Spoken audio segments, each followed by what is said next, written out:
Yeah. I love it.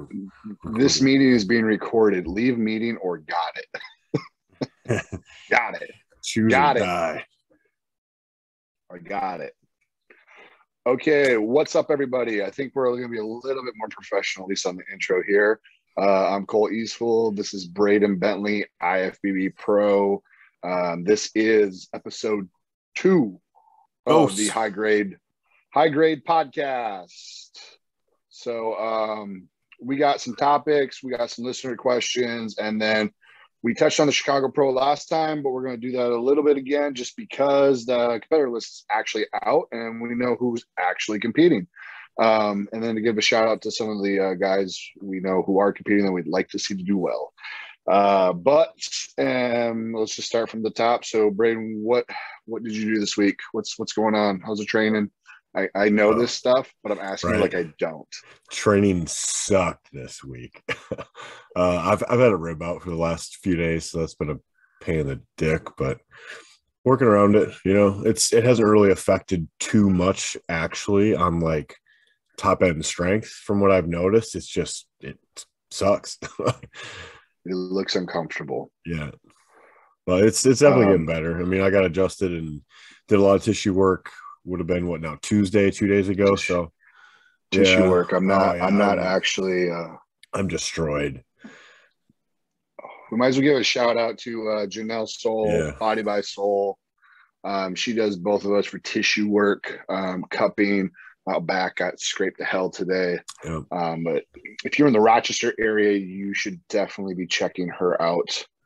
But yeah, I've had a rib out before too. It sucks. Last time I had a rib out, I didn't sleep probably well for almost a month. Yeah. Just it was hard to get it back in, and then it did so much actual tissue damage and actually like hit like a nerve or something when it came out. So it caused me all sorts of issues. So if you never had a rib out, probably one of the worst things you could have done from training. And you know, when you squat heavy and you bench heavy, arch your back a little too much, it's pretty easy to pop something out. Yep. I've only had one bad one though ever in my life. Oh, I guess two. Remember on the hack squat? Yeah, that was a good one. I went for a PR on the hack squat and like rep 3, like it like echoed, just pop. Yeah. Fucking rib in my back just went out, but I finished the set. That's what matters, right?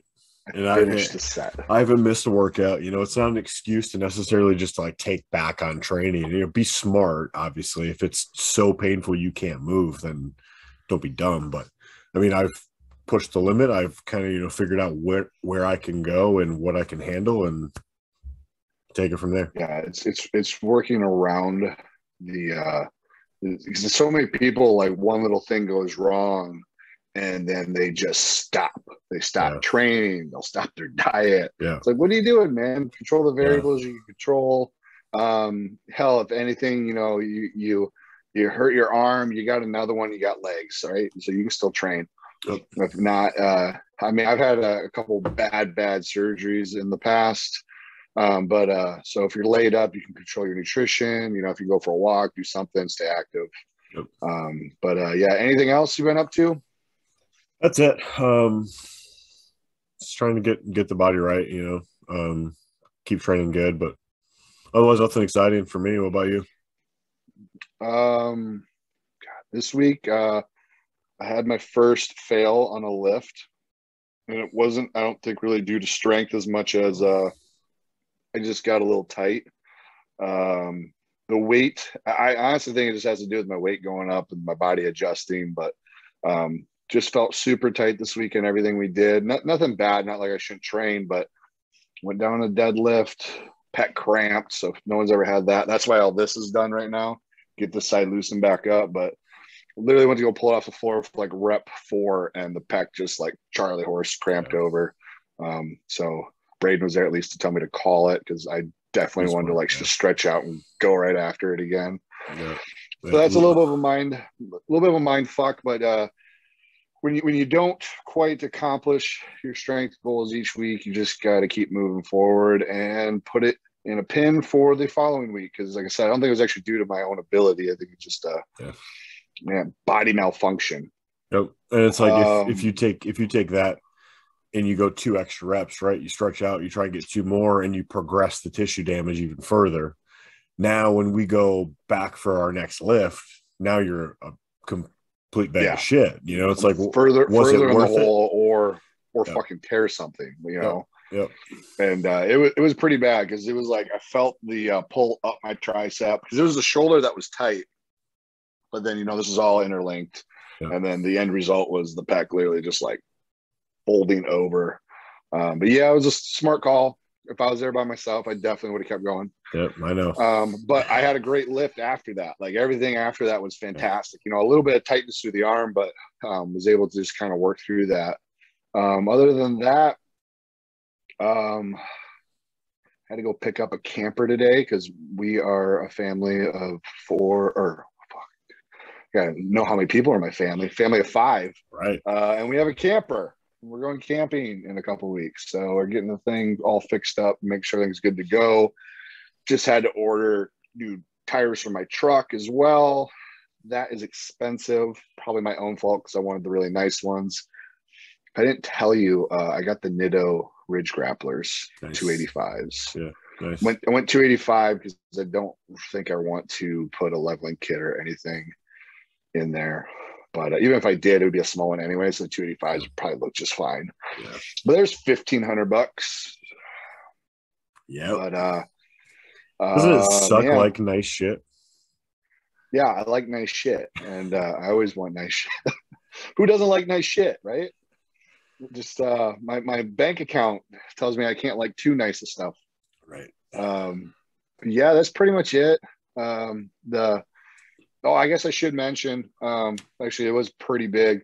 My sister-in-law donated her kidney to one of my best friends. So that's pretty cool. His name's Cody Rutzel. He was actually a coach of mine when I was kind of first getting into this. And he was my coach from 2012 to 2016. So we had a good run. He had an autoimmune disease that attacked his kidneys. He's been in dialysis for I think almost 2 years now.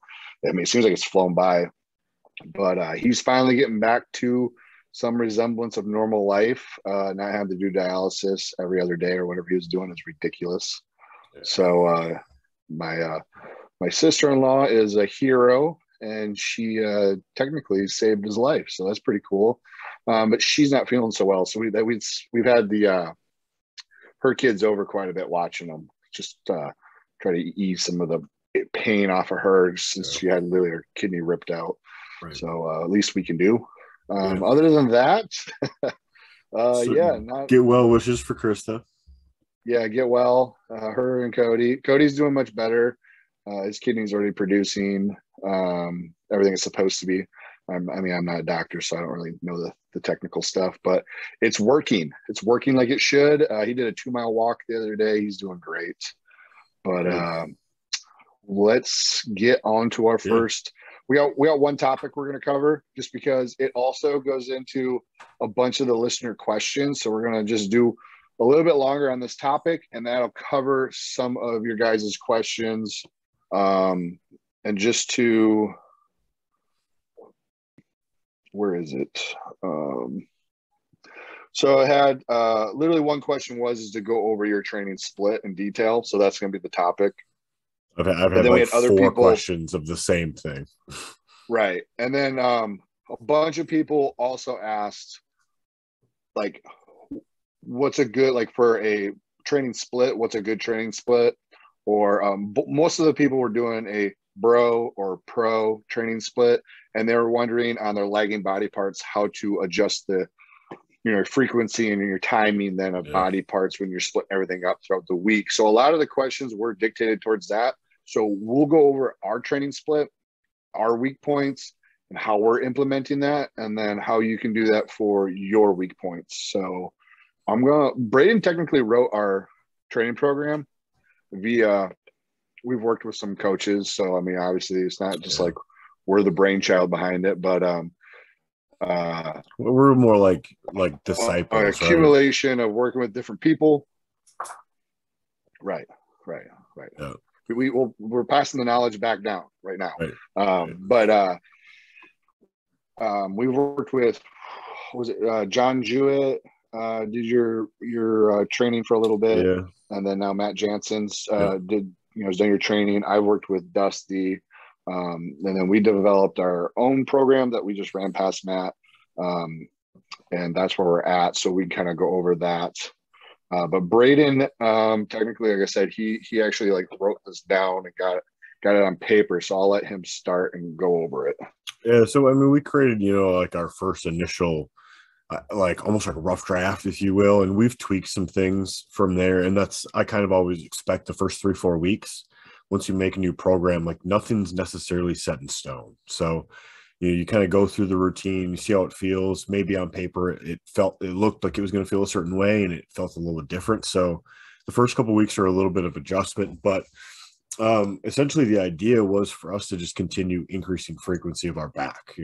Our back was kind of the main lagging body part, and we have a lot of equipment at our disposal at our spot, the den. So it just made sense to kind of like completely revamp our program and actually utilize what we had at our disposal.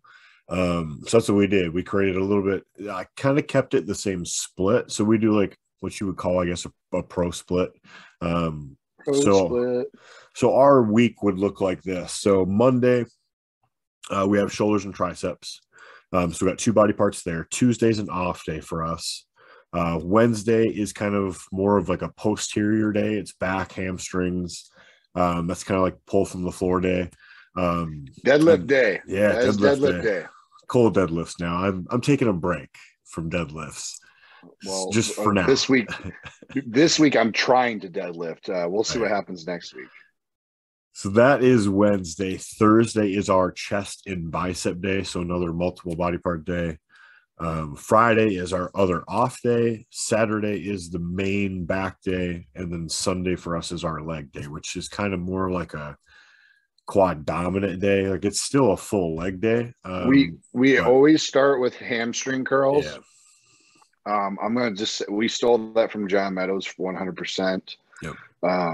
He's big on doing hamstring curls first, and usually adductors or abductors, to kind of warm up. We obviously do a working set. Right now our leg curls is a rest pause, and then we go into squats. We do variations. Right now we're doing Smith, and then when we are hack squat in, we'll probably start rotating those. So we don't necessarily do the exact same lifts every week, but we're going to not change it like sporadically. So we're going to progress that lift as far as we can. But whether we do it every week or sometimes we'll do it bi-weekly, where we'll be just rotating between, say, hack squats, Smith squats, hack squats, Smith squats. You can stretch out your progression a little longer instead of doing the exact same thing every week. But we kind of play that ear to ear depending on how we're feeling. But yeah, and then we would do the adductors, and then we keep moving from there. But our leg day, we primarily do 2 main compound movements. I've seen people do way more, but I don't know how they do it, man. That's just a leg day, so you can keep going down the split. So we'll just I'll go up to the top, and I'll break down like what each day looks like, kind of like our volume essentially, and we'll just make our way from the shoulder tricep day on down. And some of these days we technically do that where we'll have like an A and a B. We haven't really done a whole lot of it, just with little nagging injuries here and there, but it's only still like in our back 4 pocket. to 5 weeks in. Yeah. And I was post show, so the first 2 weeks was just getting acclimated. So typically we weren't going to start doing A and B until we kind of progressed up in our first set of lifts, because we're just getting used to everything. Yeah. And it's even if you don't use it, that's your next rotation. So if you go 8, 10, 12 weeks, then just swap out the movements and go with that.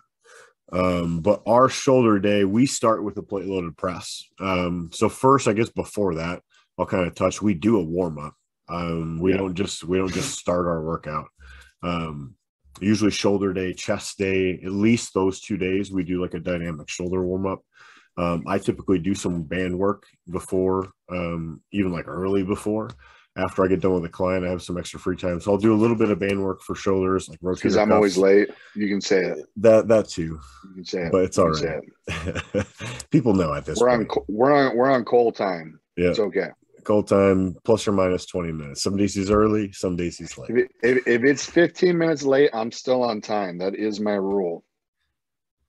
Well, so then we'll take like dumbbells, usually 10, 15-pound dumbbells, and we'll do like a rear delt fly, a medial delt fly, and then like a seated or a standing shoulder press, really light.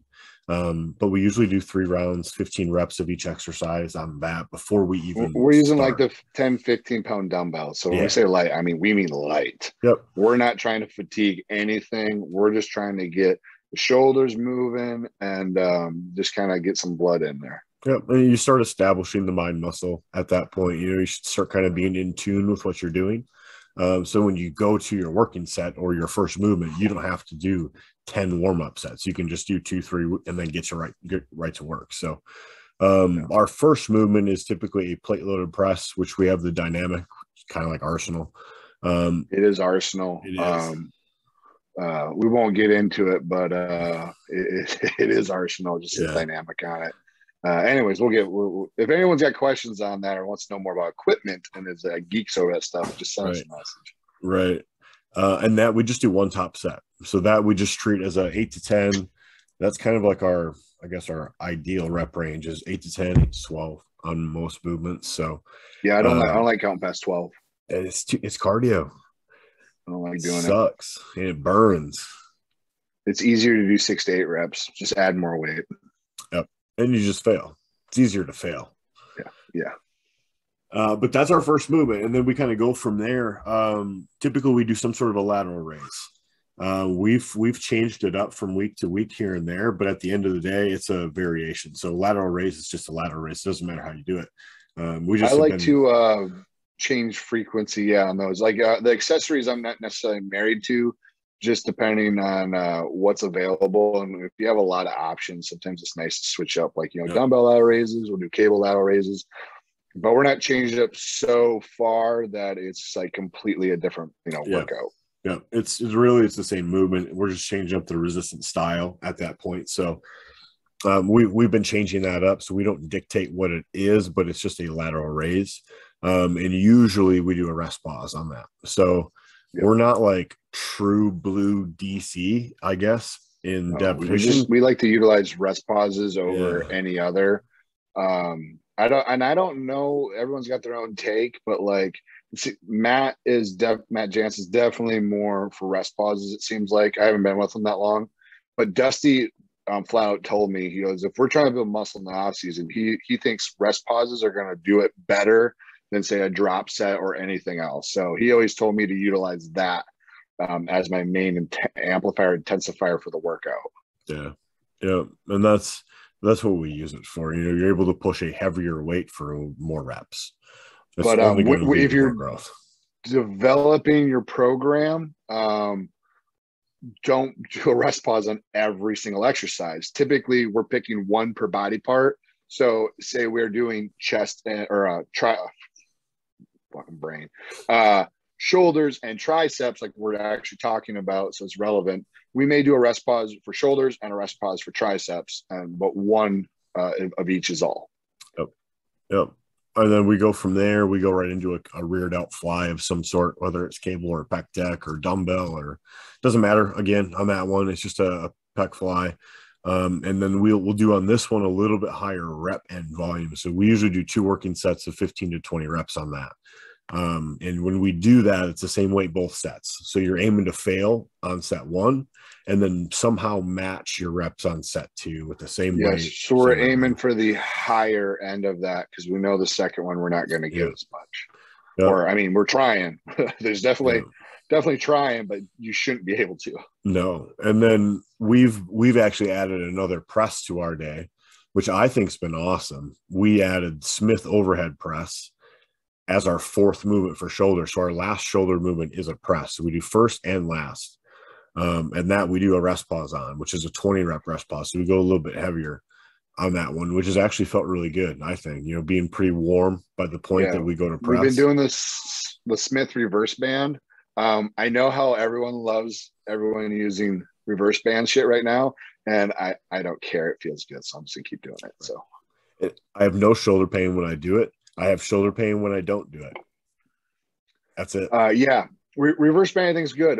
It just removes some of the tension off the bottom. I think the biggest mistake people make is they use too heavy of a band. And when they band it, there's too much resistance at the top still. So because you don't want it to actually take a ton off the whole motion, you just want to take a little bit off the bottom of the motion. Yep. So when I do shoulder presses, I'm typically aiming for about ear. So I want there to be a little bit of release there. And then as we go up through the motion, it should release. The band should be completely dangling by the time we hit the top. Yep. Yep. And then from there, that's our last shoulder movement. We'll go right to tricep. So we'll do a single arm tricep movement. We do a push down movement, and then we typically do a JM press now. We had skull crusher in originally, but then we kind of messed with it, and I've been digging this JM press. I'm not a huge fan of skull crushers. It does my left elbow sucks, and that's one thing that bothers it. Whereas when we do the JM press, I have no issues. Yes. So this is yet again where we programmed dumbbell skull crushers, did it for a few weeks, and realized that it's garbage for us right now. We're not getting much out of it. Yep. And we switched to something that we both can feel much better. Yep. And it works. So don't feel like you're stuck with what you have on paper. And that in a nutshell, we do one rest pause on triceps, and the rest is just a little bit higher volume with 2 working sets. And that's our shoulder and tricep day. It's nothing fancy. It's nothing crazy, but it works. And we don't need to go over every day, I don't think, then, because essentially what we just took you through is the same kind of concept for every day. We do typically our compounds first or second, then we do more of our accessories, and then if we do another compound, usually it's towards the end, and we're doing usually a higher rep or some sort of intensifier with it. But yeah, what else we got to go over? We gave the split, and then we gave a rundown of what a day looks like. That really covers our program. So that's our program. And then let's touch on how we are implementing our weak body parts and how to kind of split that up, because a lot of people are asking specifically like chest and biceps. How would I implement that as if they're my weak points? Ours is our back, so kind of just tell them how we split up our back days then, because we are doing 2 back days because that's our weak point. And then we're splitting up legs, and we're putting a little bit of hamstrings because technically it's our whole backside that kind of is our weak point. Right. So we do a little extra hamstrings on the one back day. Right. And the biggest thing is just on that. Try and think of in terms of like bird's eye view of 7 days, right? So you have your whole week laid out, and you want to have at least enough time to recover from that body part before you obviously hit it again. So the way we laid ours out, like our back days, we're hitting on Wednesday and Saturday.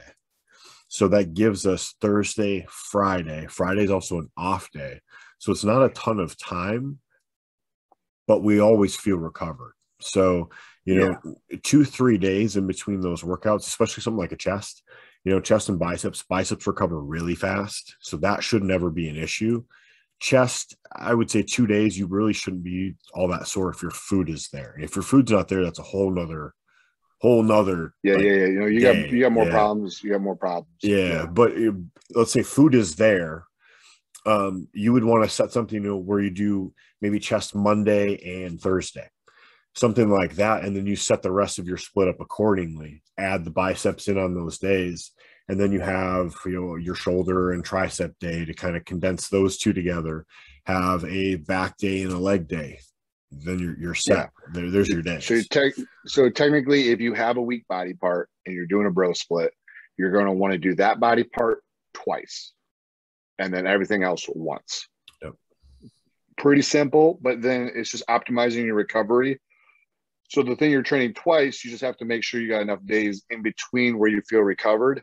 And then I'm just going to note on this, because this is something I majorly messed up when I used to program myself, is your hips and your lower back get taxed very easily because they're utilized in multiple things. You do RDLs, you do squats, you do deadlift, you do bent over rows, you do T-bar row. there's a ton of stress on the lower back and hips. My biggest issue when developing a program, and especially because I was trying to do back twice a week, is I would end up deadlifting, RDLing, squatting all within 5 days. And for me personally, I could not recover from that. And it was like a matter of 3 to 4 weeks of doing that straight before SI joint or something got tweaked in my hip or back. And then I was out. And it was a vicious cycle till I realized you got to be smart with your compound movements. And so what I did was, like right now, how we're doing it is we're doing deadlifts and we're doing a squat variation, but I'm not doing RDLs. And then on our actual back day, we're doing one movement. Or on our actual back day, we'll do some movements that are non-chest supported. But on our second back day with deadlifts, everything's pretty much chest supported. So we're programming appropriately to how we can recover. Braden has a hip issue, so we can't overtax that.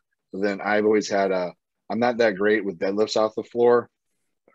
T-Rex arms, longer torso. So I am deadlifting. I need to be careful not to overtax. My right SI tends to just go if I overtax it. So it's just knowing that, which I can't tell you or anyone else how to manage that, but you're just something to think about. So if you're constantly getting injured, you're probably overdoing not one day, but the 7-day span, you're probably overtaxing something that you shouldn't be. Yeah. And a lot of times people will just, if you're doing these two chest days, right? Like make sure you have multiple movements. Like don't just do the same day. Don't do the same day twice. And that's where I get, exercise selection and knowledge of movements comes into play. If you don't have that, reach out to somebody who does. Yeah. Otherwise, you're just going to create injury for yourself. Set yourself up for success. But if you have the knowledge of movements, and there's shit for chest, you could come up with 3 workouts for that easily. Yeah. Just I would say the biggest thing with chest is your big heavy pressing.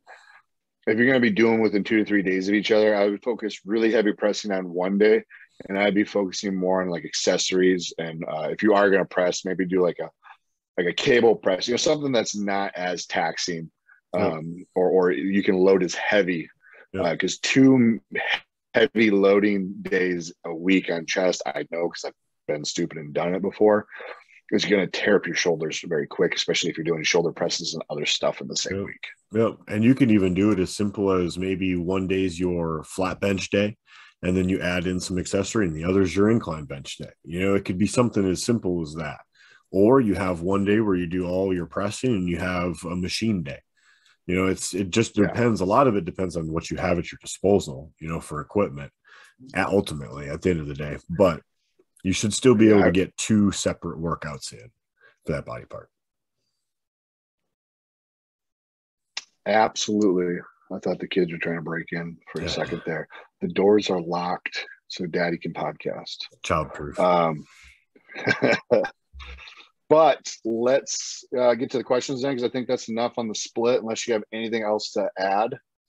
No, I think it covers it. Obviously, if we didn't answer something, guys, just drop a question below. We'll try and get to it. But for setting up a leg and body part, like it doesn't have to be chest. If it's leg days, there you go. Set up 2 leg days where one's more quad focused, one's more ham focused. You can still hit one of the other body part movements on those days, just to kind of hit the full leg. But it's almost interchangeable in how you set it up. It's just, look at your 7-day time frame and make sure you have 2 to 3 days in between each of those body parts, and then fill the rest of your program in around that. Don't set your program up and then try and squeeze 2 leg days in. Like, make the 2 leg days or 2 whatever days, and then everything follows that. Oh yeah. And I guess we should emphasize, as we know it, but when we train, we are more of the we're not doing like 4 sets of 12. Yeah. We're doing minimal warm up. We might do 4 sets, but it's minimal warm up. So I'm just going to run you through a lift, because it'll probably make more sense than me jabbering about it. But say we're doing like today, we did plate loaded incline. Put a plate on, did 10 reps. Put 2 plates on, we did like 6 reps. 3 plates, 4 to 6 reps.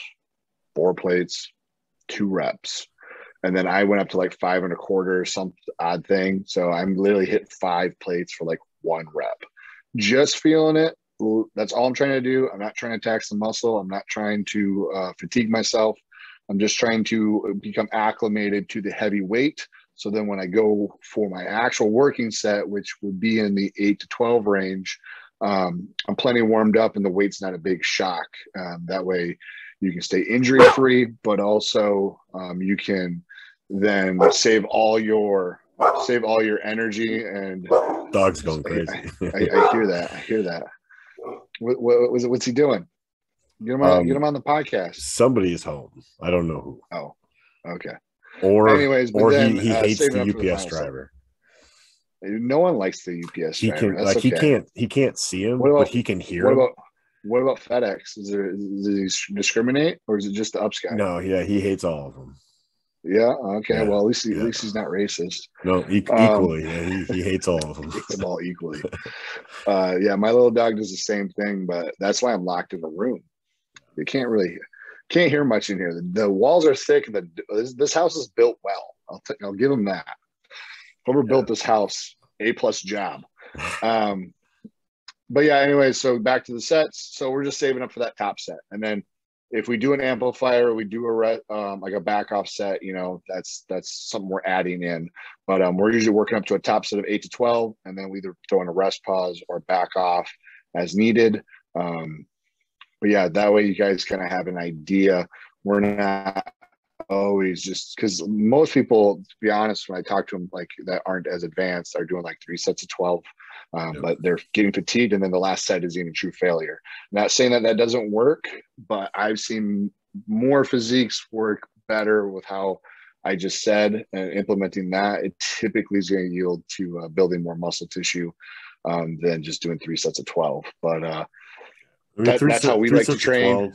3 sets of 12 is like maintenance, guys. If you're trying to just like maintain where you're at, that's a perfect way to train, because it's less taxing on the joints and everything else. But if you were trying to still actively like grow, then you need to go to failure. Yeah, I'm a firm believer you need to go to failure, but with proper form. Yes. If your form is crap on rep 1, there's a problem. Yep. Now, if your form gets a little loose on the last rep, when you're near failure or death, I'll let it slide. Yeah. I'll let that slide. Obviously, not so sloppy you hurt yourself, but I typically will get a little sloppy in the last rep or two, just to kind of push the load and, be able to challenge myself. Right. It definitely helps to have a training partner when you're doing that, though. So be smart about it. You don't have anyone spotting you. You might want to kind of do more of the actual rest pauses and drop sets to get to failure without actually going to failure on your first set. It'll allow you to get to failure without, and then be smart with your exercise selection. Don't be doing barbell press and get stuck under a barbell. Utilize a Smith, utilize plate loaded. When I used to train by myself, I did dumbbells a lot. I did plate loaded a lot, just because then I could ditch the weight at any point and still try to push myself to failure. Yep. All right. Should we get to some questions then? I think we jabbered about that long enough. Do you have some? All of mine, every single one of them were training. So I kind of just encompassed them all together. Guys. Right. We just covered it all. You're welcome. I had 7 training questions, so we'll roll. Hopefully that I got some different ones. Okay. So, I guess we'll just start off on a good note. The first one's about drugs. Oh, yeah. This is from Midnight Words. Is there any benefit or drawback to using testipinate over other kinds of tests? Let's pre-emphasis that we're not doctors. Yeah. We're not experts. So anything we say is just from personal experience. So take it with a salt, a grain of salt or whatever. I don't want anyone getting mad at anything we say about the drugs aspect. Right. Anyways, you want to touch on that? You want me to? Yeah. I mean, obviously do your research first, right? If you're doing your research on what it is you're going to put in your body, you'll know and see and understand the differences in testosterones. I mean, there's not really, I wouldn't say too much of a pro and a con, if you will, from one over another. It's more circumstantial. Like, what are you doing? What are you using it for? Sipinate's great because it's less frequent as far as pins. It's got a longer life, if you will. So it's less frequency over propionate. You're going to have to pin every day. But propionate can have its benefits when you come to like show preps and things like that and water retention. So, I mean, it really depends what the goal is and what you're doing. There's not really a advantage or a drawback, if you will. I prefer SIP personally, and that's just from trying every different kind. That's what reacts well with me. I can keep my hormone levels pretty stable, and I just increase my frequency, so I keep levels a little bit more stable by doing that. So that's just my preferred choice. I don't really care for anything else, but I've tried every single kind. So I agree with most of that. I'll give my 2 cents. I don't think there's really going to be a difference if, say, you're just an average guy at the gym training, trying to raise your levels, whether it's HRT, TRT, whatever you want to call it. Doctors are prescribing Cypionate for the majority. So that's probably the most popular because the half-life is long enough where you technically only have to pin twice a week, which is much more beneficial. I mean, technically you do it once a week, but I think the more frequent you do it in a week, you're going to have more steady levels and less spikes, which spikes then are going to cause more estrogen issues. So everyone's going to be a little bit different. Typically nowadays, most TRT doctors are prescribing microdosing daily to prevent estrogen spikes, whether that is beneficial or not. That I think that's still a debate. But between the esters, the biggest difference is just going to be the half-life. So how frequent are you going to have to pin? How can you keep your blood levels even? And how can you manage your estrogen on those? So, but now if we're talking show prep and stuff like that, is a lot of it bro science? I don't know. But typically people are going to drop tests like at 2 weeks out. And a lot of people switch to prop the closer they get to a show. That seems to be fairly common practice. I've done yet both. Again, I've done both. My most recent one, I did switch to prop I can't remember, like 6 weeks out from the NPCs, junior nationals, I guess. So yeah, I guess I was really dry. And that was my best look yet, so I can't knock it. But would it have been different if I just stayed on SIP at the same dose? I don't know. Yeah. But yeah, I guess I honestly wouldn't worry about it too much. Just whichever one responds well to you, and how well can you manage your estrogen side effects. Yep. I did SIP all the way up until 16 days out of USA's. So, and I didn't have a problem getting in. And you shape. got pro card. Yeah. So. You got pro card. So I mean, we can't knock that. So yeah, hopefully that answers this question. I think it's gonna be more, I would be worrying about the legitimacy of what you have rather than the ester, and then what are you okay with for frequency of actually utilizing that specific drug. Another one, do you track your steps daily? Yeah. Not really really to like track. I just kind of like, keep in mind where I'm at. I know where I should be. And then I just kind of like make sure my off days that I'm not too far behind that. I try and keep it somewhat even from day to day. But it's more just kind of like an extra little guide, something extra to keep in mind and think about. So I'll be 100% honest. I never even thought about doing that until I started watching John Jewett's interviews and him talking about how he doesn't do cardio. And I mean, that's clickbait, I think. He does do like some cardio, but technically he's tracking his steps. And then if he has to like go out for a walk or, walk around the house more or something, but he doesn't like necessarily, it's like, I'm going to do 40 minutes of steady state on the step mill. He's tracking his steps and he's going for walks if he needs to up that, which technically would be cardio. Right. But he's also not tracking like intensity of the cardio as much as from what I can tell. So I don't want to butcher that. But I found that super interesting because I don't personally like cardio. So for the off season, got a Fitbit. I'm at, wait 1 second here. I'm at 6,000 steps today. I That's literally not counting. I just took mine off before I came down for the podcast. Where were you at? I got more steps than you. 83, 8,300, something like that. Did you wear it during cardio? No, Call them bullshit. You wore it during cardio. No, I didn't have it. I didn't have it on at the gym. yeah, I couldn't either because of wrist wraps. So I mean, I lost some steps there. So typically, I'm shooting for 5,000 steps, not counting cardio or gym time, like walker. We're pacing around the gym because usually I have to put like wrist wraps on and stuff. So if I'm over 5,000, not including those two, I'm probably actually closer to 10,000. Yeah. So that's kind of my goal every day. And then I'm just monitoring that right now. I'm not necessarily like utilizing that, but I'm just monitoring that just to see if I have big swings each day. And then what my body composition looks like now going into the off season. Because instead of doing more cardio, I was hoping then to utilize this. I'm going to keep my 20 minutes of actual cardio every day because I do like getting up and doing that. But I'm not going to be married to anything. If I want to go for a walk outside, if I want to do a bike, if I want to do a step mill, whatever I want to do that day. And then I'm just going to utilize steps outside of that this off season to manage my body fat, hopefully. So I guess I'm a student right now of these steps. Yeah. And I'm going to keep watching John Jewett's stuff and stealing it so I can utilize it for my own benefit.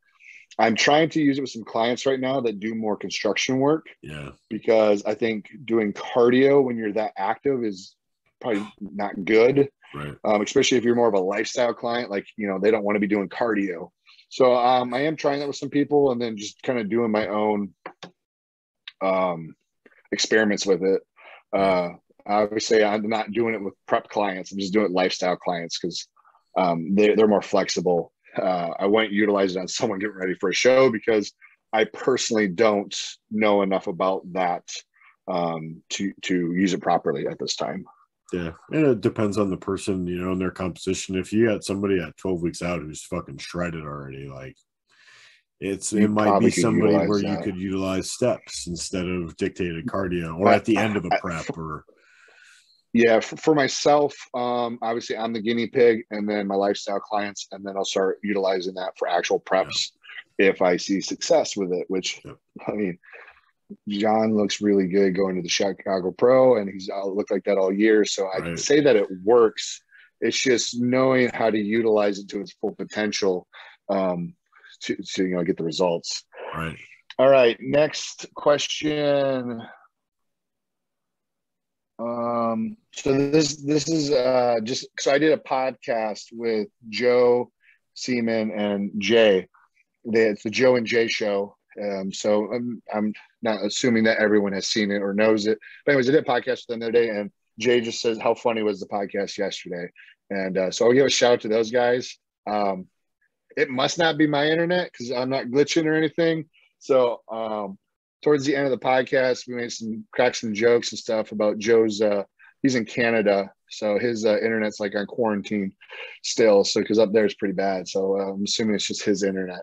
But that was fun. It's just go watch it. It's definitely got some technical difficulties.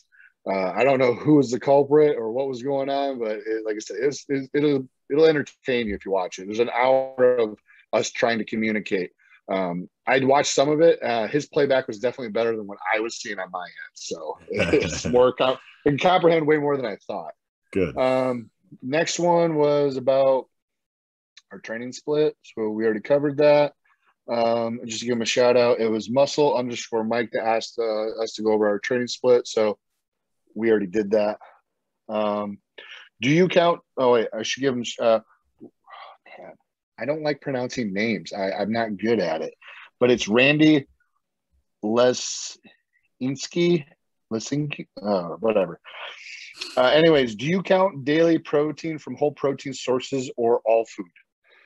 Just usually. How do you count your protein? Just usually protein source. Like if we're talking like chicken, steak, fish, eggs are the only one that I'll double count. I count the fat from eggs too. And usually I'll count the fat from things like steak or salmon just because it's a lot higher. The macro is so high that you can't ignore it. Right. Yeah. I mean, it gives such a calorie contribution that it'd be stupid not to keep it in play and think about it and keep it as something you're tracking. Right. Because if you have oatmeal, for instance, I know there's fats, carbs, and protein in it, but the protein and fats is so insignificant that you're mainly just counting the carbs from that. That's how I do it. So like oats, rice, potato, that's all just going to be carb sources. And then meat sources, as long as the fat content is below, say, like 5 grams for like 5 ounces or 10 ounces or whatever. If it's getting up to a significant amount, like 10 to 20 grams of fat, then you have to count it because we're talking now 90 to 180 plus calories from a fat source. So that's the only time I cross count myself as well as if the fatty meats. So, and then I actually use those towards my fat specifically. So I'm using red meat, I'm using whole eggs, but then I do add like other fat sources. Then, like for me right now, it's mainly macadamia nut oil. But you could use avocados, you could use just regular, cashews, or you could use nut butters. Nut butters, you gotta be a little careful too if you use too much, because yet again, the carbs, depending on which one you use, can be a little higher, but it shouldn't be a huge issue. I primarily just use that for my fat source. And I like, not to dive, I guess, too much into it, but truthfully, at the end of we're not counting that stuff really.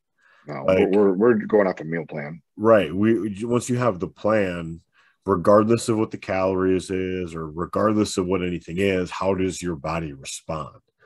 That's kind of the end all be all. Just because the number looks good or looks right on paper, your body may not actually respond how you want it to at that. And then what do? You have to make changes. At the end of the day, if you're going to be able to make tweaks to your nutrition, you have to you're going to have to eat the same thing every day. So you have some sort of consistency, because then if you need to pull carbs or pull fats or add protein, you can do so. So technically the numbers that you're currently taking in don't really matter, because you just need to follow it. And then you're upping or lowering from there. But as long as you're eating the same amount of food, and then your upper or lowering is also consistent. So say you pull 50 carbs for the whole week, you pulled X amount, as long as you're measuring everything the same and doing your meal prep the same, it really shouldn't matter. It's semantics at that point. Okay, next one. Your top pick for rear delt exercises. How do you grow your rear delts? So the one I feel the most, because I have some shoulder issues, so mind muscle with my rear delt is can be a little tricky. So I have to really get the right setup and be warmed up to feel it. But when we go into we have a smaller cable crossover at our gym that's kind of like a corner type unit. And I'll go in there and take the ankle straps, and I'll set them up and I'll grab them so I can just kind of stick my hand in there, so I have pressure on the outside, and then just come straight out with it in the cables, keeping it relatively light, because then you get the constant tension throughout the motion, and then it stretches at the bottom. That's been what I feel the most. And I don't go crazy heavy, but we'll usually do more volume with that. We'll do 2 or 3 working sets, 12 to 20 reps, somewhere a little bit higher range, just to feel it. Because you also use your rear delt on back day quite a bit. You just don't really think of it. I don't think you can engage your rear delts extremely well on very heavy movements. So if I were to do rear delts, obviously I do some sort of rear delt fly, whether it's dumbbell, cable, or pec deck, whichever one you prefer. And then I would be aiming in the higher 15 plus rep range, and then utilizing the intensifier on that, rest, pause, drop, set, however, whatever you want. Because it's such a small muscle, you don't also need a very large range of motion. So I see tons of people and those going all the way. It's a very short range of motion. So make sure you check that as well. If I had to pick another rear delt movement outside of a fly, I was like a face pull. Yeah. Where you set up the rope, and then you flare out. Obviously, I'm not going to do myself justice trying to show you right here, but face pulls and rear delt flies are probably my two favorite for the rear delts.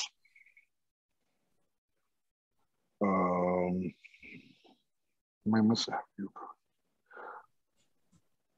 Okay.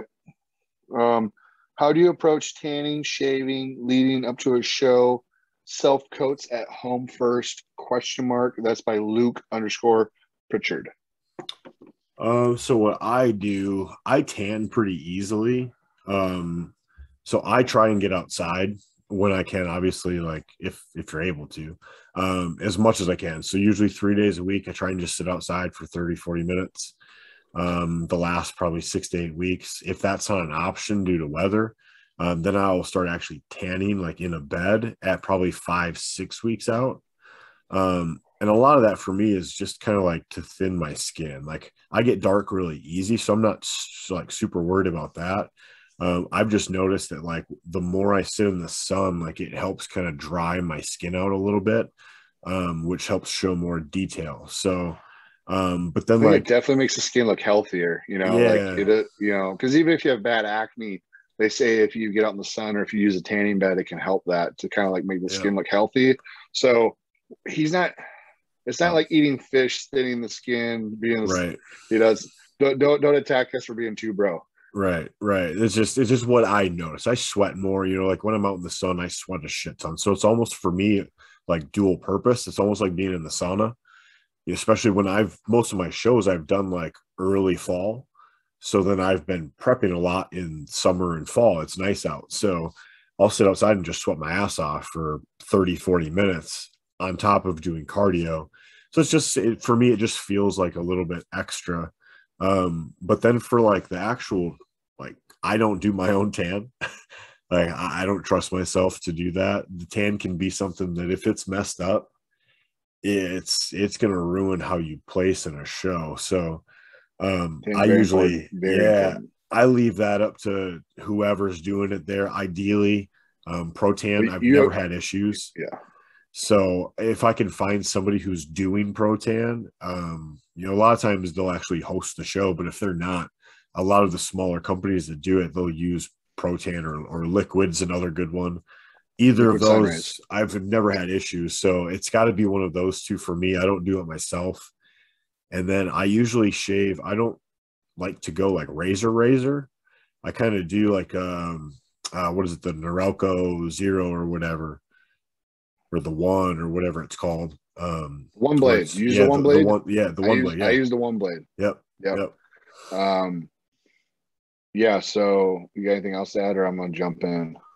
No, I mean, that's it for me. I usually do like one of those, like, the self, tanning prep kits from Liquid. That's just my go-to.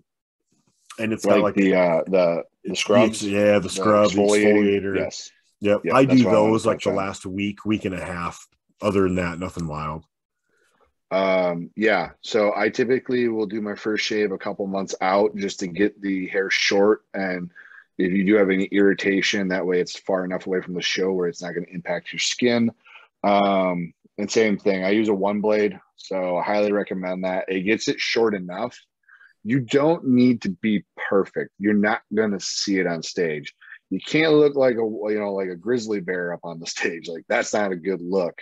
But using an actual razor just is too much skin irritation if you're going to do your whole body with that. So use the one blade. It'll get it short enough where it'll be irrelevant. And then as far as my tanning goes, I mean, I don't look too pale right now, but this is definitely just like more of a, dull lighting. Right. You look paler than I do. That's not the case in real life. In real life, I'm very pale, very, very pale. I'm like transparent. See, I'm like dark right now, but I got the natural light coming in. Right. And I don't tan well. So I try to, I always really do try to like tan before a show. I'm not going to lie. I'm terrible at it. because I don't really tan that well. So like, I just feel like I'll go in for 10 minutes, I'll get red, I'll come out, and then I go back to pale white. And that's typically all that happens over and over and over. So I don't get too caught up into it because I can't get that tan anyways. So however, I have had some issues with tans and shows in the past. So I'm very particular on who I use for my tanning because of my skin. And then also, then we get closer to the show. I'll always do a scrub, probably like a exfoliating scrub. I'll do it once or twice before the show. I typically won't do it on show day. I'll do it the day before and then maybe like 4 or 5 days out. And then I'll shave both those times as well. I won't do any shaving. I won't do any scrubbing, nothing the day of the show, not trying to cause any irritation that day. And then I won't use deodorants. Yeah, I know I stink or whatever, but no deodorants, no sprays, no nothing to change the pH balance of my skin.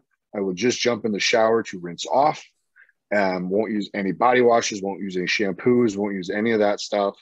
So everything I'm saying, it works because I've had the tan go horribly wrong with my pH, and that's when you turn green or orange. Your color goes way off, or it's just way too light because your body doesn't absorb it. So I've had these problems. So listen closely.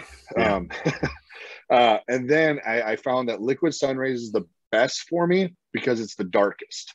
And then second, Protan does work for me. It'll look extremely light when they put the like base coats on, but their final like base coat is super dark now. So that works well. So when I go to a show, I look for liquid sun rays or Protan. Either one is great. And a lot of times these companies at your smaller shows, they won't be named Protan or liquid sun rays. They'll have some third party name. But just reach out to them and see what they're using for product. Don't just sign up with them, because if they're not using one of those, I then would look into doing it yourself. Yeah. But I never do coats ahead of time. I usually just use one of those. I have in the past where I bought this liquid sunray kit and did it myself in the room, just because at the show there was Protan or liquid sunrays wasn't available, and I'd rather do it myself and actually be dark than using what they have and flipping a coin of how I look on stage. Not worth it after you just busted your ass dieting for that long and doing all that goddamn cardio and all that crap that you absolutely love as a meathead. So be diligent and don't settle for whatever's there. Just make sure you know what they're using. Let's see. My phone keeps going dark, or we're going to sleep. Main points of focus for this off season. So I'm assuming body parts. So if you want, you can go first, or like, grow. Or what grow. Off season's grow time. That's all. That's all. Grow everywhere. Yeah. Everywhere. Yeah. After my last showing, I'm gonna say I definitely want to bring up hams, glute, and back. Especially I mainly just I want to fix my rear double so it looks a little prettier. That was probably my least favorite pose this year. But a lot of poses have actually came up. My front double is now a super strong pose. Yeah. And I feel like I can actually edge people out on that pose now. But it's still, I want my lats to be bigger from the front on that pose. But I've managed to maintain my waist as everything's gotten bigger, which is key to actually looking bigger on stage, because it is an illusion. But my off season now, I technically have a weight in mind. I'd like to be 10 pounds heavier by the time I hit the stage next year, but not at the cost of, I want to be better, not bigger. Right. But if I can be better at 10 pounds heavier, that's what I want, primarily on my backside and on my lats would be fantastic. Yeah. Same here. I could use a solid 10 pounds and put it right on my backside. So this Big Pete the True says, can we get a workout in? It's off season. Yeah. My schedule is not flexible though. So I train when I train, and I can't train at any other times, unfortunately. That's the dad in me. So because nighttime's reserved for kid time, I work during the day, so I train in the mornings. So if that doesn't work for you, that's too bad. But otherwise, hit me up. If you can make a morning workout work. Otherwise, we can do a little bit later in the mornings on the days I don't work sometimes. But I am a creature of habit. So I like to make sure my schedule is roughly the same. So even off days, I'm up at 5 a.m., 4 a.m., just so I can stay in a routine. So, yeah, sorry, I'm very unflexible. We have a helper. Hey, buddy. He doesn't introduce doesn't, him. He doesn't Introduce care. him. He doesn't care. He just wants Introduce me him. to pet him. That What's is his Kobe. name? Kobe. Yeah. Kobe James, mainly because I wasn't so we named him after basketball players. I'm not a big basketball fan, but I got him in LA. Everyone likes Kobe. Right. That's what I figured. I got him in LA, and the first thing he did was chew up a basketball. So I figured naturally. I'm a huge fan of James, though. So is that the James you're referring to? Yeah, I was in the past, and that's why I'm glad it's middle name. I think in the past I could give it a break because I don't think he was as bad in the past. But yeah, right. I can't stand the. I don't watch basketball. I'm not a basketball fan either. But I see I like to watch highlights of any high end sport. But I don't follow them. But yeah, I see him getting tapped and him falling over. I mean, we grew up in the '90s, early 2000s, so we're used to. So when I was into sports heavily, I'm watching Michael Jordan, Scottie Pippen, Dennis Rodman. So everything I see nowadays just seems extremely pussified. Right. Like I remember watching. I watched the Pistons versus Pacers brawl in the stands. Yeah. You know, like yeah. You know, you got I should know the Pacers because that's my brother's favorite team. Who is their main guy? When they've had a couple. No, back then, no. The main guy back then. Bald head, skinny, shot threes like a maniac. Oh, God damn it. So like I know who it is too. Do I have to like Google shit right now? Right. He's on the Wendy's commercial.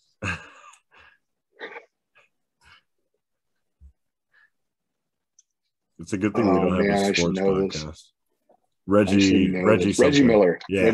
Reggie Miller. Yeah, it was Reggie Miller. Yeah, that was my brother's favorite player back then. I was definitely more of a I never can fully commit to like the top player. So I can't be like Michael Jordan's my favorite because I feel like that's everyone's favorite. Yeah. So I actually had Scottie Pippen up on my wall. I also had Jordan, but like I tell everyone Scottie Pippen was my favorite just because like I didn't want to be that person. Yeah. I can never like go with the flow of everyone else. Or I actually thoroughly enjoyed watching Dennis Rodman play.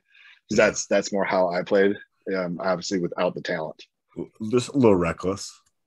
Yeah, I followed out of like every game. I wasn't like my brother was a basketball player, so I did basketball.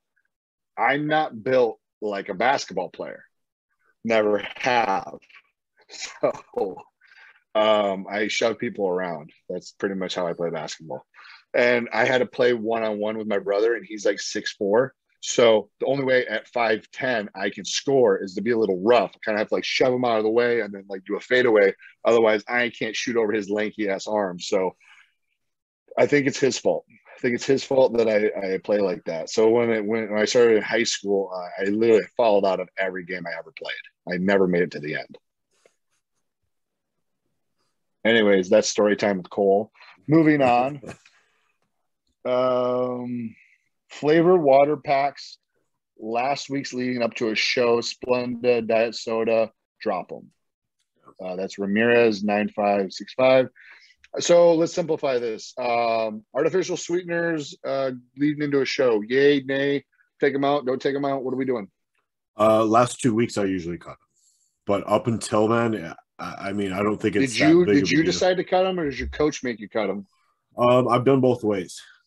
So when I worked back with Brett, I cut him just to cut him like he never told me to cut him. And I did notice like I felt a little bit better overall, especially at the very end. I don't need this stuff. Like I'm not one that needs the flavor. I like water, which sounds weird, but little things like I don't do a lot of sauces anyway. So for me, cutting that type of stuff was really easy. You don't use mustard. Why? No, I can't get into it. That's why you're classic. I'm a open bodybuilders use mustard because Yeah. it's super anabolic. Yeah, that's what gives us the extra size. Yeah. So if you see me eating mustard, you know it's Project Open. Oh, going open, yeah, for sure. Just wait. I'm gonna start putting mustard on all your foods because you won't be able to tell that I did Right. it. Yeah. So for me, honestly, so I worked with Dusty, and I mean, he puts Splenda on his goddamn green beans. So like, he's never gonna tell me to cut out sweeteners if I'm getting lean. However, and I guess I should emphasize this is I don't use a ton of sweeteners, but I do Crystal Light in water from time to time. And then I would use Splenda, which I've actually kind of switched over to stevia just because of this last prep, but in my cream of rice and oatmeal, and just like a pack on top or something like that is what I used to do. And then I'd utilize cinnamon more for my sweetening. But this prep, Matt did cut it out at 1 or 2 weeks roughly. And actually I read it and I was like, holy shit. I'm like, I've never done this. Like, okay. Yeah. Like I was like, this is going to be like rough. Yeah. Just because I was so used to like I'd take a little bit of Crystal Light. I wouldn't even put a full packet, and I put it in a lot of water. So it was like lemon water. I get the lemonade just to like try to curb my appetite. So I'd do a very diluted lemonade water. But then, so he did that. And to be honest, when you don't have something for a few days, you completely forget, especially in prep, because your palate's so bland. Everything also then tastes much better. Yep. So, I didn't for USA's Vu pulled everything at like 16 days. Like no pre-workout, no like nothing with the flavor. I had to get unflavored aminos. I had to do like unflavored electrolyte stuff, pink salt in the intra workout. Like he pulled everything. I just pulled all my aminos and everything. Like Matt said, I could use like the unflavored creatine, or I could use that stuff, but I didn't need to. So I honestly I just drank water, and I took a scoop of pink Himalayan salt the last week or so for intra workout, and then I switched to, because I do like coffee to help suppress my appetite, but I like a little sweetener in there. But I just switched to the stevia drops because that's all natural. Yeah. So if Matt's listening to this and he goes, "That's still not acceptable," that's what I did, and the look was good. So hopefully those can stay in because I enjoyed them thoroughly. But I just put a few drops in my cream of rice or oatmeal, and then I put a couple drops in coffee. But it'd be like the English toffee stevia drops. So they're super, super expensive. Stupid expensive. Like a bottle this big is like $10-15. So I went, so I wasn't overdoing it that by any means. Right. See, I'm a ketchup on eggs guy. So like I'm there. I love ketchup on eggs. When I have to pull ketchup, it sucks. But I don't mind the sugar, the no added sugar ketchup. No, I like it. Yeah. I have no problem. Some people are like, oh, it's awful, it's artificial, blah blah. I can't. It doesn't really matter to me. Yeah. But off season, eggs and ketchup is life. I use mustard. So I stole this from Nick Walker, just because I was a mustard and like red hot or like hot sauce guy. And towards the end of prep, I just hot sauced myself right up the goddamn. I had acid reflux, and I was getting like kind of like just a ton of feedback from the hot sauce. So I switched to that one day. I was like, oh, I'll try this. So I just put some mustard, put some cinnamon, and some pink salt, because that's what he was doing. And I already like cinnamon a ton. So I've actually stuck with that going forward. So I've been putting that on the majority of my meals. And that's been going well. So I need something on my meals. I don't like doing just plain rice and chicken. But when I have to, because Matt at a week out did cut all condiments, at that point, I'm focused on winning. I don't really give a shit. Right. Once you're that close, it doesn't matter. No. I can care less. Yep. And like I said, at that point, my palate is super sensitive. I actually don't like to switch anything at that point. So I was doing mustard and Chula hot sauce that's all I used. I didn't deviate because I remember one day I was just like, I'm gonna try something different, and it literally made my stomach upset just because of how sensitive you get during prep. Yeah. Yeah. So then I was like, okay, that was a terrible idea. And then I just went right back to what I was, used to or what I was doing. I feel like I'm rambling. I don't even know what the question was after I got done there. Here is this is actually towards me, maybe towards you. I don't know. I'd have to watch your leg press video back. But it says, notice on leg press you lift your glutes from the pad. Is there a reason for that? Just curious. And that was from Andy YD. So I noticed that as well. Yeah. I can't actually feel that on that one. So I'm actually just trying to drive that as deep as possible. And it just so happens on that, my butt does round a little bit. I think some of it too, some of it I think is from like the way that seat is positioned. Like there's no adjustability in it. So like we both go as low as we can possibly go, but I don't get any low back engagement at all. So I don't feel it. I get no pain. I get no nothing. I don't even feel it get tight. So I'm not hinging at it. So since that's a Cybex squat press, it's different because it's hinging versus just pressing straight down. So that one I say is probably okay. But at any point, if you have discomfort, this is what the warm-ups are for, because your warm-ups are going to match your top set. So when you see us going all out, because that's all I post, because no one wants to see me fucking warming up.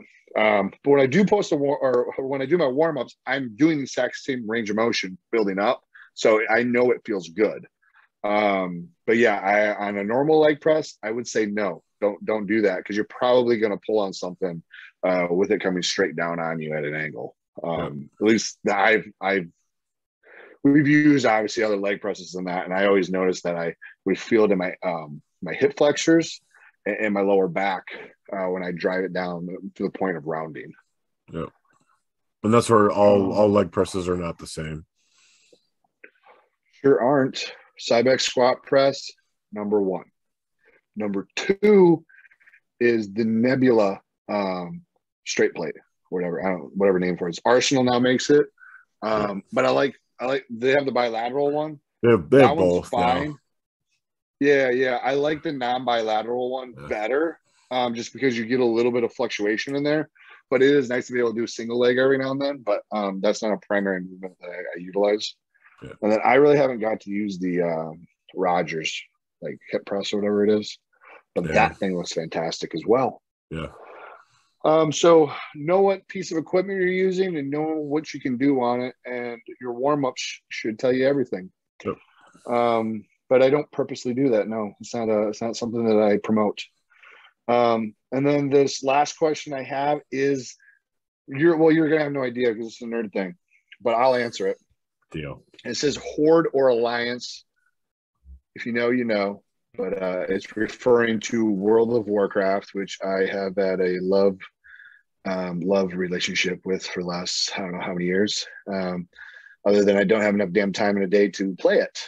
I would love to pull a James Hollingshead and just stream World of Warcraft and bodybuild. That would be like my ideal life. That's Cole's dream. I'm working towards that some way, somehow. However, I need better internet. So Arvig in Minnesota, step your shit up. Or I need to get MetroNet with that fiber optic stuff all the way out here in the no man's land. Yeah. So anyways, I need better internet in order to stream. I'm surprised we're even able to do this. I got like 50 megabytes, and I stress test yesterday. I'm only getting fucking 19. So, like I said, this is working out, thank God.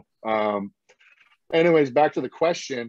I played Horde originally, and that's what I actually mained on for the last, 15 years or whatever it has been out. But then when Classic came out, I just wanted to switch to something different, and all like the main YouTube and all the main Twitch streamers are pretty much Alliance. So in TBC, which is the new Classic thing they just released, it's essentially the original game. They re-released it and they're redoing it. So because right now, if you pick up the current World of Warcraft Live, it's a completely different game because they added the expansions, but you can't go back and play the first original game. So they re-released it and called it Classic. I've been playing that as Alliance. I have a Rep Paladin, and I can't even get to max level because this shit takes so long to level your character. It's ridiculous. I'm level like 44 and I have to get to 70, and it might take me a year to do it. So by the time I get to max level, the game will be irrelevant. So that's where I'm at with my gaming, which I'm probably going to do after this. Or me and the boys, my two sons, we all play Minecraft Dungeons. It's a lot like Diablo, which Braden has no fucking clue what I'm talking about right now, which is completely fine. But we've been playing that a lot. So I like anything where you can level up your characters, hence bodybuilding, getting better, leveling my body up. That's where like my addiction lays. But that's it for questions. That's all I got. Want to cover the Chicago? Yeah, let's go through it quick. Shit. I get one close to a mealtime. Me too. I'm gonna pull up a competitors list quick. Which Instagram page had one? So I don't have like a list. I just jumped on Bodybuilders Without Borders. He has like the preview. Doesn't he have did he post the actual list? I don't think so. Oh, not on his page. Check buys and tries. NPC. I think they put it in their stories, but they didn't actually toss it up. No, he's got it up. So buys and tries. It's a little bit down, but it's on there. Okay, I'm on here. And shout out to buys and tries. I've been enjoying the athlete updates. That's pretty cool. Especially asked me to do one, so I feel super privileged. This guy right here, contact IFBB Pro Braden Bentley. He needs an update. I'm saying this like he's actually gonna freaking watch this. Right, like no one's watching right now. No one's watching right now. That's the scores.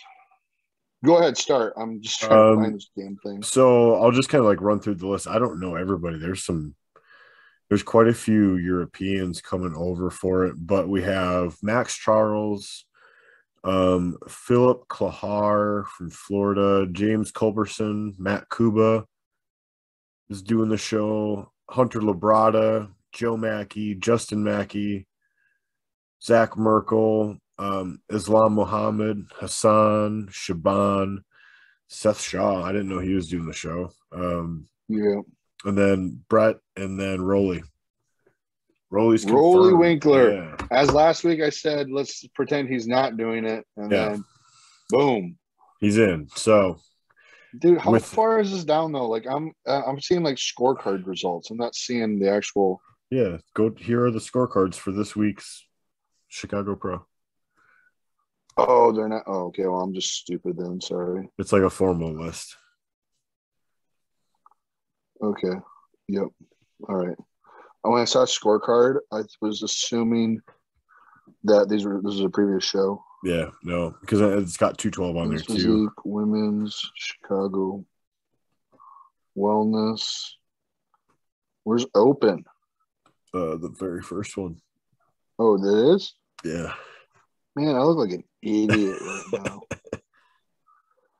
Okay. Anyways, now that I'm with it, man. I'm with it. All right, good. So I think it's safe to say, like, we both are probably going to have Rolly as number one. We need to like get on Fuad's like level of podcasting where we can like screen share pictures so people know who we're talking about. Since this is YouTube, that's not happening right now, people. No. But if we could, it would be cool. But so Rolly Winkler is definitely has to be the favorite for this show. Yeah. So I would have him winning just based on that he's placed the highest in the Olympia. And a lot of this, that's kind of how I base it on, like who's placed the highest at other shows. But it's gonna be really cool to see Rolly. I want to see Rolly, Hunter, Brett Wilkin, and Shaban all in the first call out because I feel like that would be a really good matchup. I know the other guys are good. You got Joe Mackey, Max Charles. Max Charles will probably be in the first call out as well. But those are the guys that I follow the most. Like what I want to see that call out and see how they all stack up against each other because they all look nuts in their photos alone. But just to see how much is Rolly actually that much bigger because we know he's going to be bigger than them. But Brett's lines and conditioning is amazing. Hunter is just he's see-through right now. Like his conditioning looks crazy. And I would say Hunter has the best combination of shape, size, and conditioning probably out of everyone. Yeah. It's just, is he going to get that much outsized by Rolly? So not to dive too deep in this, but that's the call I want to see. Yeah. And then Zach Merkel will be interesting to see how he does. Is this technically his debut? As far as I know, this is his debut.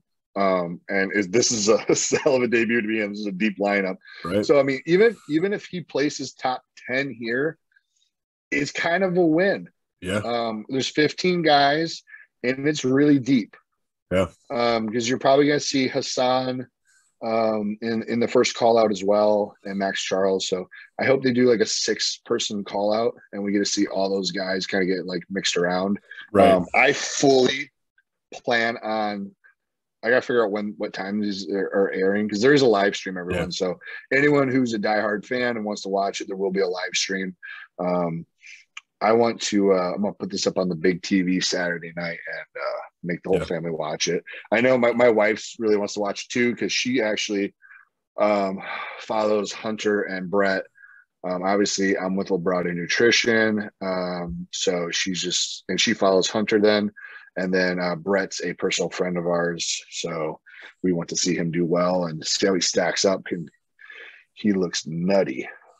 I'd like to see Brett stand next to Max Charles. Yeah. I mean, I'm assuming Max Charles has got to be a lot taller than him, right? I don't think so. I mean, Brett's 5'9". In my head, Max Charles is a tall bodybuilder. If that's true or not, I don't know. Yeah, I don't think he's that tall. My head, I'm like thinking he's like one of the taller guys. I know Zach Merkel is over 6 foot. He's like 6'3" is what I was told. So it'll be interesting to see his overall size at that height and how he looks on stage next to these guys because he's going to be big. Yeah. But I don't feel like he's going to be able to beat a Brett because he probably will match up better like Brett, him, Joe Mackey. Justin Mackey, they're probably all kind of like considered in the show. I would say like whatever you call it, second tier. Is what most people are probably thinking. They're going to match up better because they're probably thinking Hunter, Hassan, Shaban, and Rolly. They're going to be the top 4 as well. I would assume most people would go with, which fair enough because Shaban and Hassan have been top 5 in like every show they've done this year. Right. So they've already kind of proven they've done, pretty decent. But I think Brett potentially can edge out Hassan because Hassan is not getting in the proper condition. He's definitely soft from behind. He has the size. He has tons of muscle. He's not going to have the conditioning. So are they going to go for his size or are they going to go for Brett's conditioning and lines? No, because his conditioning lines are going to blow him out of the water as far as I'm concerned. Right. And even if you get him in a lineup, I mean, Brett's presence alone compared Hassan when he's on stage, he just seems so timid, like I get he probably doesn't pose. I get he probably doesn't understand. There's probably some sort of a language barrier. He might not quite understand what's always happening, here and there, but he just looks so lost a lot of the time. Yeah. Shaban's also from Egypt, I believe, and his English seems to be a lot better. Yeah, he seems pretty fine. But he seems to have a little bit more aggression on stage, and you can tell, and it does matter. Like, I don't really know what happens when I get on stage, but everyone probably has seen my most muscular, and I'm like roaring, whatever. But like you got people, and like when I get on stage, everything blacks out. I have no idea. When I saw that shot, I'm like, I didn't even know I did that. Yeah.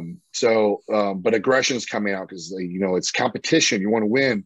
You get caught up in the moment. And I know Brett's extremely competitive. I know Hunter's extremely competitive. Rolly's extremely competitive. So those guys on stage in the first call out is going to be intense. So I really hope we get to see that. Yeah, absolutely. Do you want to do any other categories, or you just want to do open? Oh, well, let's do. I'm not even going to try to do a women's category. No, but I know better because I don't know. Well, I don't know anybody. If Ivana was doing it, I would just say Ivana's going to win, because she probably would. I know she's not doing the show. I wonder, do figure? Do they do points as well? Like top so many? I believe so. I didn't know if that was a thing, or since there's a lot more figure shows, they don't do that. But anyway, she's got to have some decent points. She got it second at her last show. Yeah, she's really good. But I hope she makes it to Olympia. All right, 212. Yeah, something we might know something about. Yeah. I'll let you go.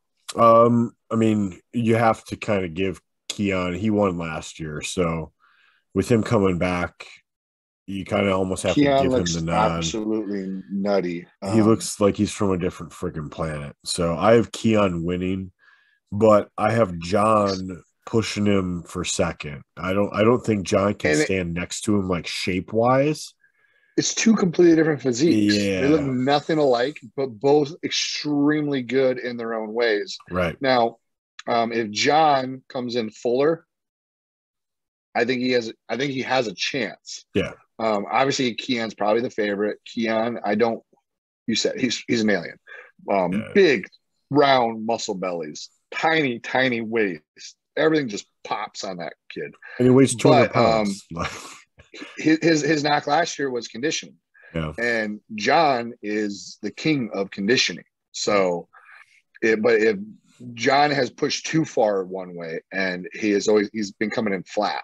Yeah. So if he comes in full with the same conditioning, because I firmly believe, even though because I watched all his interviews, he thinks if he pushes in for more fullness, he's going to lose some of that conditioning. I think he's going to look harder. I think he's going to look fuller, that full look. Everything's going to push against the skin harder, because I think from behind, his back always looks really flat, personally. And then you can kind of see his chest go flat as well, in his posing, like his side chest. Even when he hits his lat spread, it's laying flat. So if he can come in full, I see he can push Keon. Yep. Do I know anyone else? I mean, for third, I don't know too many of the other people all that well. Wasn't Guy Cisternino doing this? No, not sure. Well, I thought he was. Was he just doing Tampa? I thought he was doing every show until he qualified. Either way, but yeah, those are we need to get brushed up on 212, I think, because none of these other names are really popping out at me. So sorry, fellas. I looked at the classic list though, and I'll be honest, I don't think I know a single person on that list. It's just one of those shows. Yeah, it's not. That's physique. Well, all the big names were top 5 last year, and don't top 5 requalify? Not in classic, man. No. You sure? Because 100%. Terrence has to requalify, and he got second. Terrence, were you serious? Yeah. Classic physique's the only division that they make do that. Yeah. Well, then Terrence hasn't competed. So what's he doing? Tampa. Is he? I'm pretty positive, yeah.